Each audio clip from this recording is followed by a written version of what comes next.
চলো বন্ধুরা, আজকে ছোলার ডালটা একটু অন্যরকম ভাবে ভিন্ন স্বাদে বানাই। ছোলার ডালটা নুন দিয়ে সেদ্ধ করে নিয়েছি, তার সাথে আমি আলুটাও সেদ্ধ করে নিয়েছি।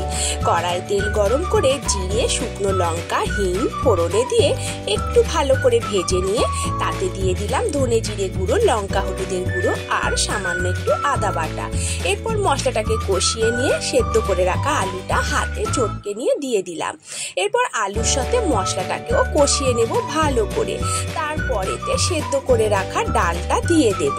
আর হ্যাঁ, নুন যেহেতু আমি ডাল সেদ্ধ করার সময় দিয়েছি, তবে এই সময় একটু চেখে দেখে নিতে হবে। তারপরেতে ঘি, গরম মশলা আর স্বাদ মতো একটু মিষ্টি দিতে হবে, মানে চিনি। এরপর সব কিছুকে একসাথে ফুটিয়ে নিয়ে আমার রেডি হয়ে গেল ছোলার ডাল। এই ছোলার ডালটা অসাধারণ খেতে লাগে লুচি বা পরোটার সাথে, তবে রুটির সাথেও মন্দ লাগে না। আর তোমরা আমার চ্যানেলটিকে সাবস্ক্রাইব করতে ভুলো না।